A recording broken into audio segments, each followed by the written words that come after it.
Boa tarde, Talcina. Boa tarde, João Gabriel. Especialmente aos ouvintes aí da Rádio Vale, né? Que nos honram com a ouvida, né? Bom, eu já não tinha dúvida nenhuma que a importância do programa Bolsa Família se sobrepõe muito a eventuais problemas do Bolsa Família, né?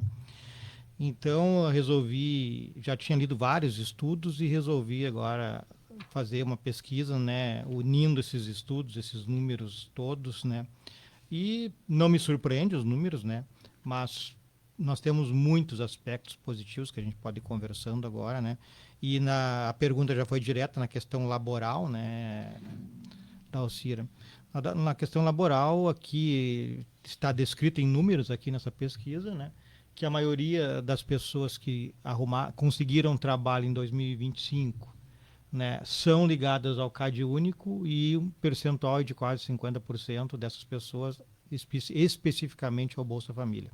Né? Então, a maioria das pessoas que foram empregadas formalmente no ano de 2025 são da classe mais baixa, classe social, financeira mais baixa.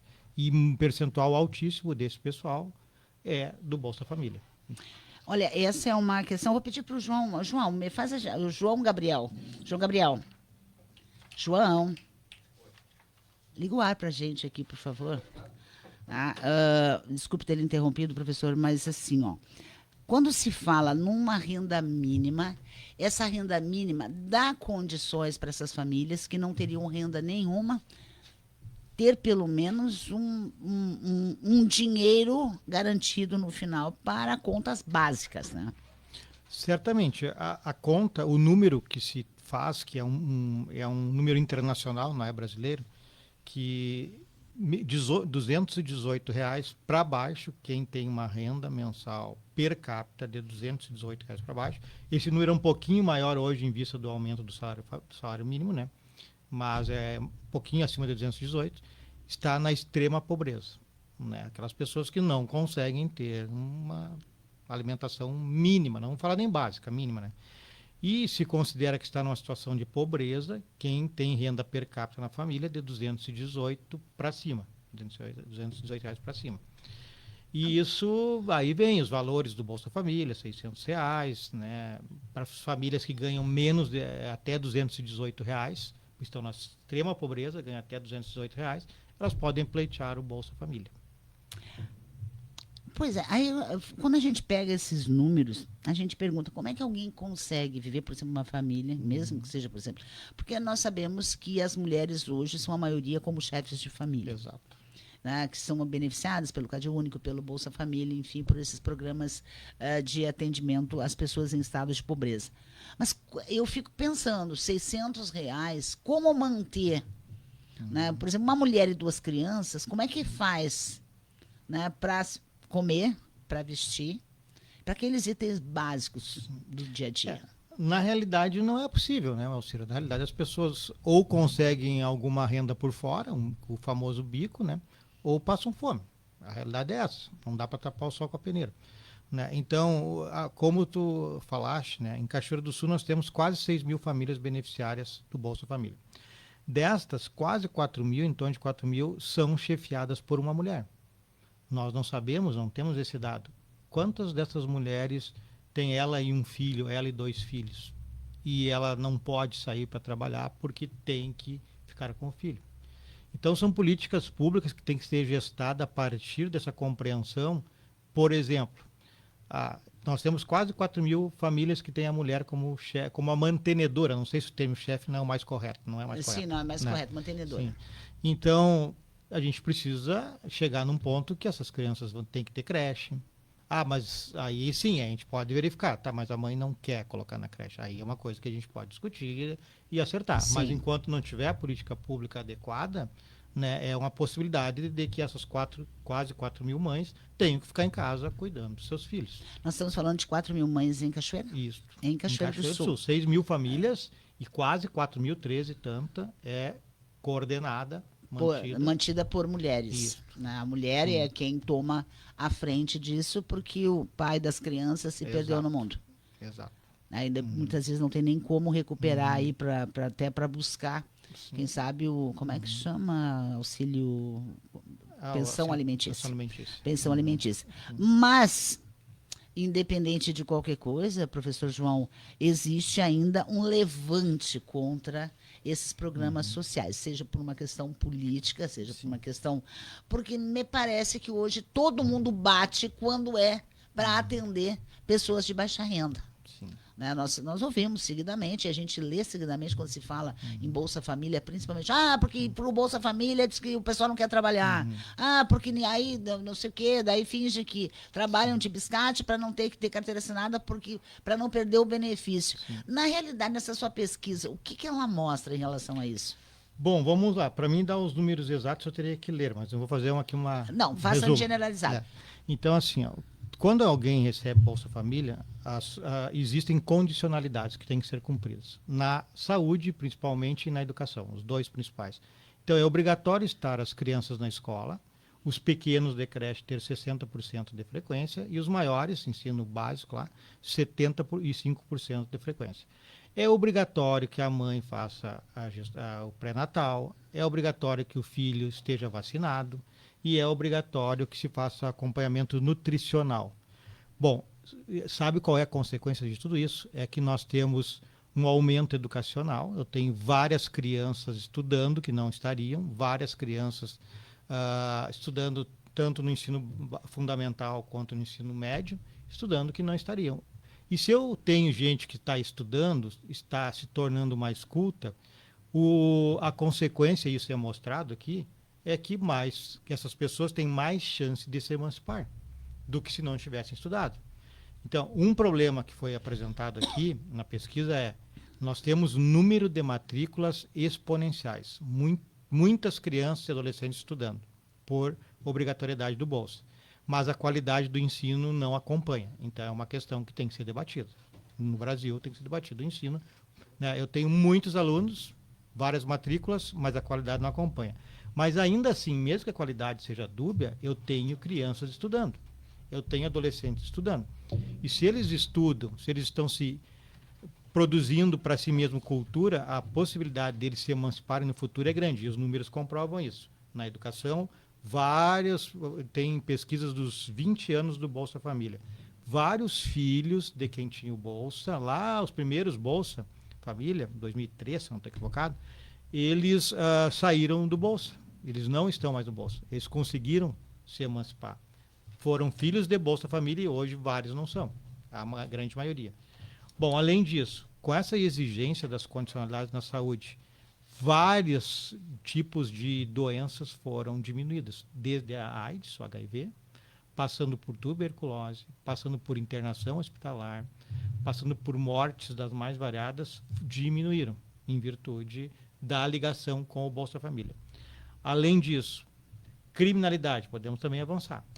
Está comprovado também, por várias pesquisas, que onde há uma região com um número maior de Bolsa Família e bem gerido, naquela região o número de crimes diminuiu consideravelmente, mais de 20%, a partir da instalação de um complexo ali de pessoas que recebem Bolsa Família.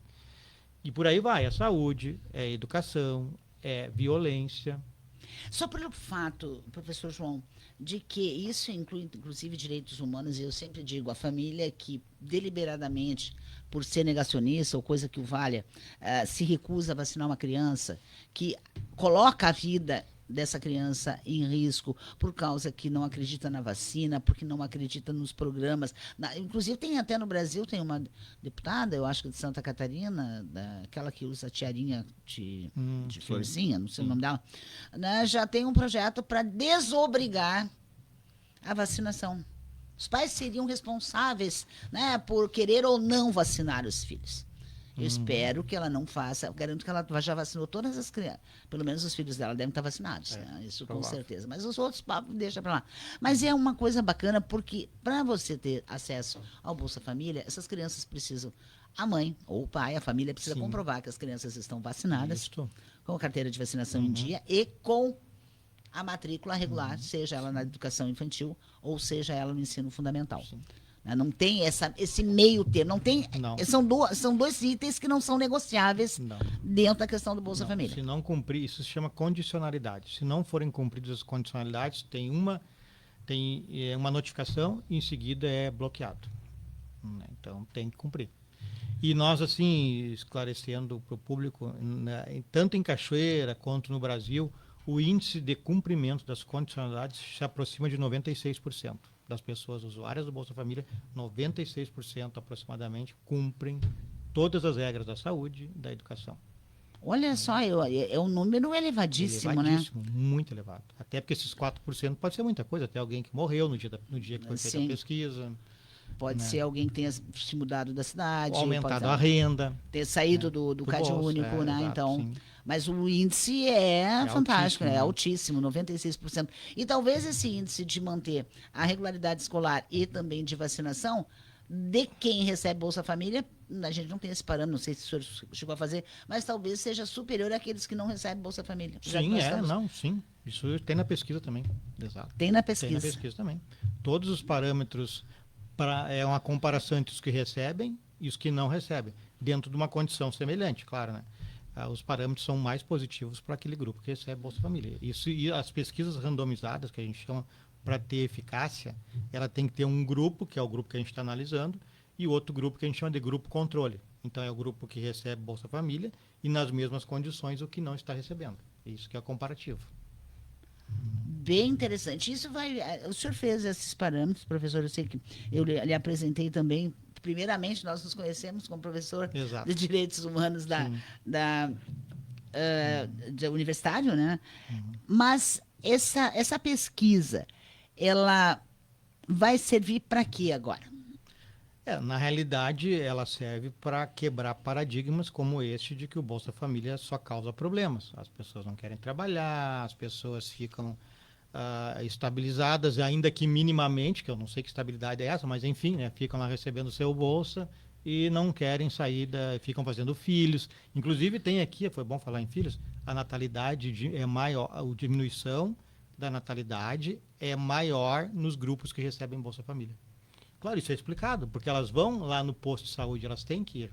Então, o grupo que recebe Bolsa Família gera menos filhos do que não recebe.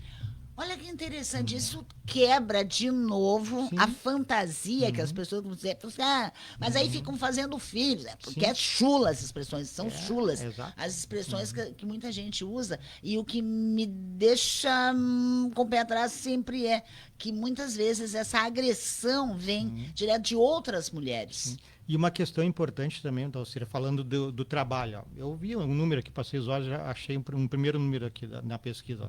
Em 2025, 80% das vagas de emprego ocupadas foram de pessoas do Cadastro Único. E desses 80%, 52% foram de quem recebe Bolsa Família. Então, 52% dos 80% foram de quem recebe Bolsa Família, já quebrando também essa ideia que não quer trabalhar. Uma outra percepção que pode levar ao erro, e que o nosso país está mudando, e tomara que continue a mudar, a evolução, até social, financeira, aos poucos, né? É que hoje a pessoa recebe R$600, ou 700, ou 900, depende da composição familiar, né? Ela não vai querer trabalhar por R$50 para limpar um terreno, por exemplo, como fazia há 5, 10, 15 anos. Né? Hoje a pessoa, ela pode... Bom, eu não vou fazer um trabalho que até chega a ser um trabalho escravo, ou no mínimo não digno do ponto de vista remuneratório, fazer um trabalho quase de graça. Então isso ela não vai fazer mais, porque o Bolsa Família possibilita que ela escolha, eu vou fazer o bico, e muitos fazem bico, até porque eles têm medo de perder o Bolsa, e isso também não é bem assim, é uma coisa que também tem que ser trabalhada no futuro, a gente está fazendo isso na secretaria. A pessoa então, bom, eu ganho 600, eu não preciso ir lá cortar todo um pátio, capinar todo um pátio por R$30. Isso é questão que o país está mudando. Aí eu dou outro exemplo. Eu estava ouvindo um economista essa semana que morou 2 anos ele é brasileiro, ele é descendente de japonês, e ele ficou 2 anos fazendo lá um estudo lá no Japão. E ele disse uma coisa assim, que vai chegar aqui um dia se nós evoluirmos financeiramente. Lá no Japão não tem a secretária, né, a empregada doméstica. Lá ninguém quer trabalhar de empregada doméstica porque eles têm um padrão de vida razoável. Então a pessoa não precisa fazer esse serviço, que entre aspas seria Eu não quero assim que me entendam mal, secundário, Sim. né? Porque eu posso optar por outra coisa em vez de limpar a casa da pessoa, porque eles têm esse padrão de vida. E nós vamos ter que nos habituar a isso um dia, né? Se a gente continuar evoluindo do ponto de vista social, financeiro. Pois é, porque até a questão do emprego doméstico, quando foi obrigatório passar-se a assinar a carteira Exato. dessa pessoa, se colocou essa empregada, essa funcionária, essa colaboradora, num patamar profissional. Exato. Né? Então Primeiro passo. muda a relação Sim, de trabalho sim. daquela pessoa que a gente contratava. Não estou falando de diarista, estou falando Sim. daquela funcionária que vai todos os dias, seja por um período inteiro ou meio período, mas que hoje ela precisa ter a carteira assinada. Sim. É isso aí que é o que a gente tem que pensar para o futuro. Isso aí vai chegar. Isso aí um dia, se Deus quiser que nós evoluirmos do ponto de vista financeiro, como a gente eventualmente vem evoluindo, né? Então, é isso. Então, tivemos esse primeiro impacto, tem que assinar a carteira. Eu me lembro que o alvoroço foi grande. Foi. Vai gerar desemprego. Não, a gente tem que se adequar. Nós não vivemos no mundo capitalista, não é isso que querem. Então, temos que nos adequar a isso. A empregada vai trabalhar e tem que ter direito à sua anotação na carteira. E talvez um dia chegue ao ponto como se tem no Japão. Ele deixou claro, lá não tem. E se tu arrumar, tu vai ter que pagar o que tu ganha também, para a pessoa trabalhar em É muito alto o salário exigido para esse tipo de trabalho. Exato. Então, é a questão de adaptação. Nós temos que adaptar. E aí o parâmetro para o Bolsa que eu quis fazer, né?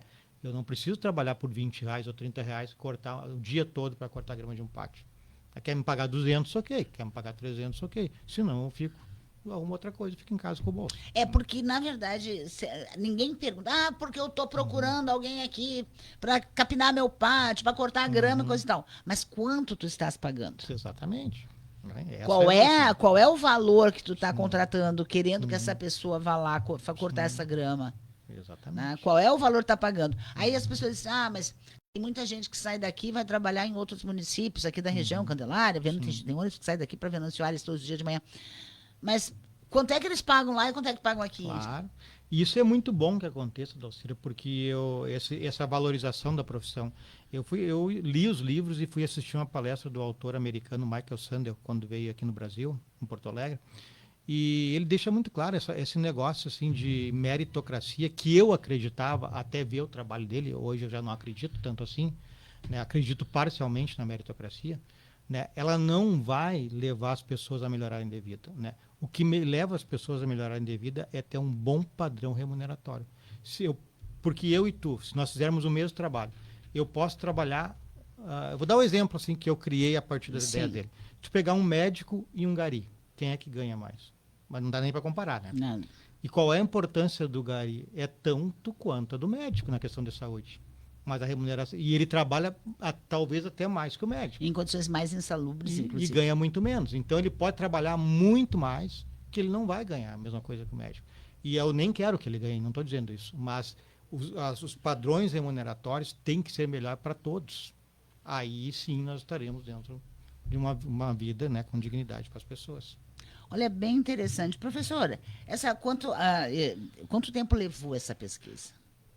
Na realidade, esses números aqui eu já conheço desde que eu dou aula de direitos humanos. Então, uma pesquisa aqui, outra ali, aí eu pesquiso uma lá, na Oxfam do Brasil, na ONU, e aí agora eu resolvi sentar e unir todas essas pesquisas. Né? Aí foi rápido, porque eu já tinha tudo na cabeça, né?